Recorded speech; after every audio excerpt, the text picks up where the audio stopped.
Mr. Kelly, please. Thank you, Mr. Chair. And first of all, I want to thank the Auditor General for conducting this audit. Many people have raised questions about the overwhelming of the refugee system, and many of those questioners have been accused by the Minister of being motivated by xenophobia, insinuations of motivation, perhaps even by racism, rather than actually parliamentarians doing their job and to understand what the government is doing and whether or not it has the resources to cope with a problem, whether or not it's making the right choices to be able to deal with a problem. So I'm pleased that we can have a proper discussion about how the system is working and where its failings are, and there are clearly many failings in the system as identified in this report. So I thank you, Mr. Ricard, for doing so.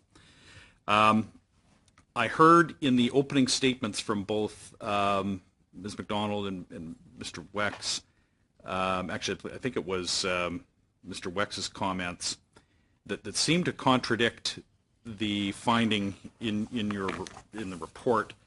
It says that we are on track to be back up to a 5-year delay by 2024, and yet I think in one of the opening statements I noted a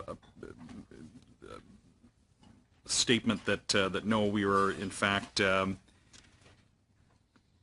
going the other way, and that we are down under 2 years and continuing to shrink. So I'd like that addressed, because this is.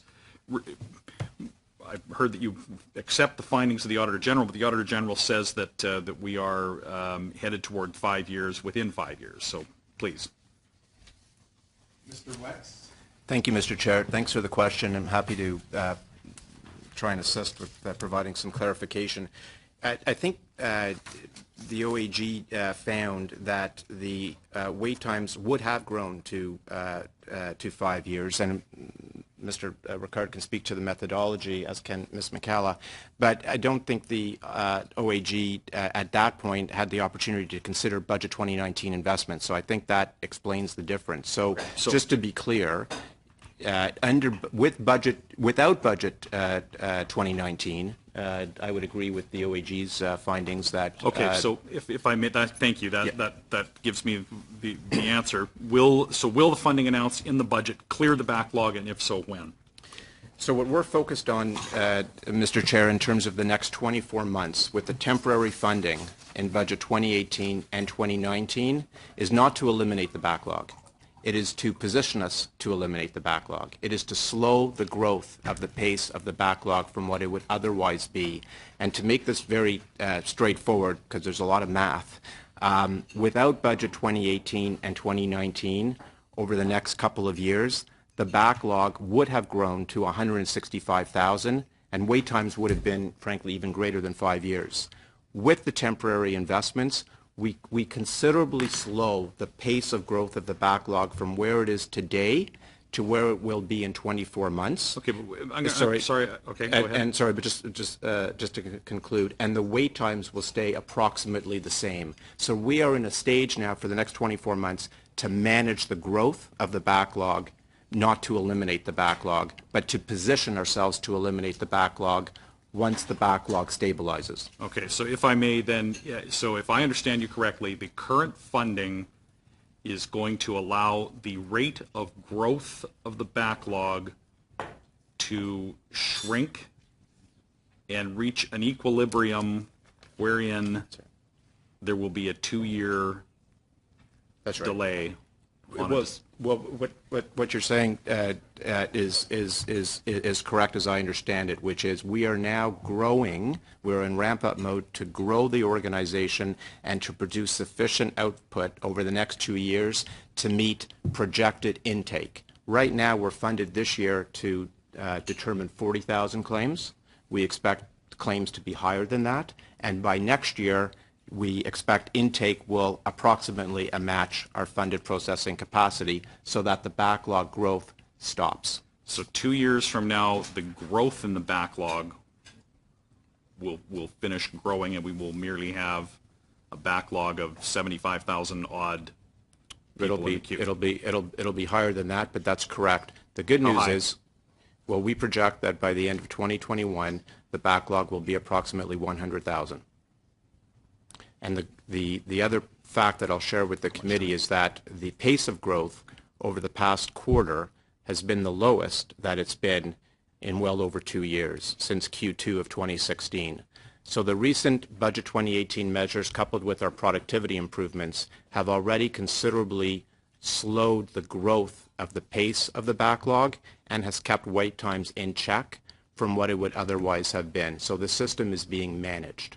So do you agree that reducing the number of claims, reducing the number of claimants is that the key to reducing the backlog and wait times? Absolutely, absolutely. And so in 2 years' time, the government will have options available to it in terms of how best to reduce the backlog. It's much like what has happened over the course of time, unfortunately, when backlogs have been created, both in the early 2000s and in 2010, where backlogs grew, in part because we haven't always learned from history, and the OAG has pointed out the need for a flexible funding mechanism. Unlike the immigration system, where you can determine how many newcomers to bring in a given year, I'll just quickly end with this.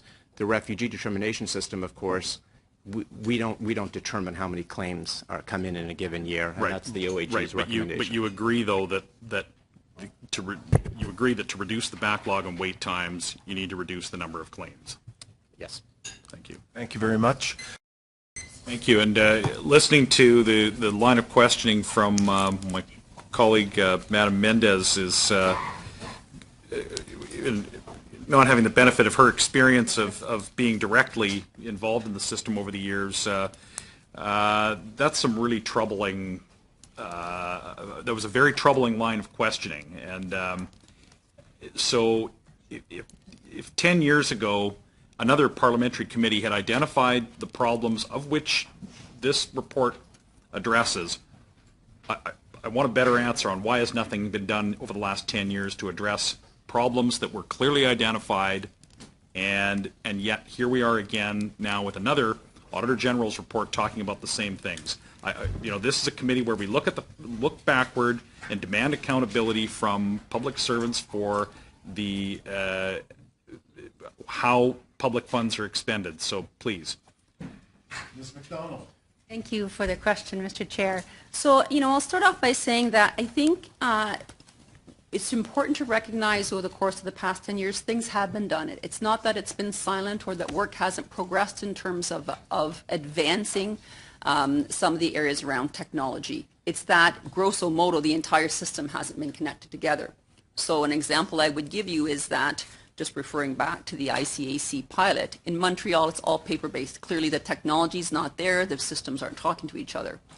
In Toronto, however, they've already moved, they have the technology, they've moved to a digital process. So it's an example where pieces of the system have been worked on. CBSA has advanced some of its IT systems, IRB has, we have, but not systematically together. So there's pieces that have been addressed, but now we're coming together to do the entire system. Okay, that's disappointing. In your comments, you said something that struck me as well. You talked about the recent spike in refugee asylum claims has caused you to do what you called a deep dive into your information. You talked about what I thought you said was beginning to track country of origin data.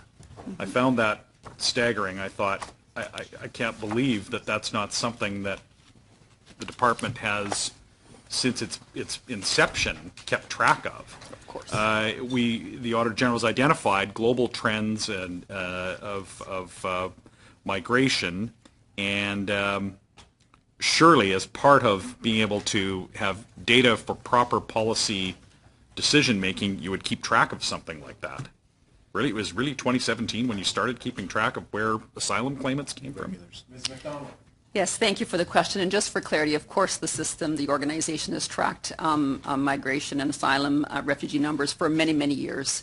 What we started tracking more in-depthly, when I speak about the kind of deep dive in terms of intelligence, is what's been happening on the irregular side of the house, and moving backwards in terms of, well, how is that happening and where are they coming from? So it's the more detailed information with respect to understanding what's happening in other countries that would then encourage people or convince people that maybe it's better to go to another country and cross the border irregularly, or come to a port of entry and ask for asylum. So it's really about looking the detail of that over the past couple of years to help us identify some of those issues and trends we may be seeing. So a country may be experiencing some significant economic situations that then encourage people to go look to another country like Canada for an opportunity. So understanding what's happening there with their visa system, do they have robust passport systems, are we seeing fraudulent activities? That's what I mean about tracking and looking at information. But of course we track information for many, many years. So everyone, I assume, agrees that Canada must have a compassionate and rules-based system. And you mentioned in your opening remarks that that you wish to strive for fast, fair, and final decision making.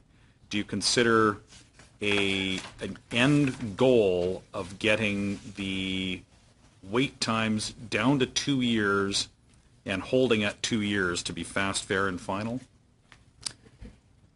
Thank you for the question, Mr. Chair. I would say a couple of things to that point. The entire system is working together to address a number of complex issues to be able to get to an effective processing time.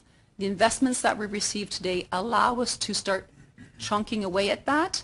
As Mr. Wex indicated, that you have to start someplace in terms of your plan to be able to move towards addressing the issue, and that's what we're working on right now. Thank you.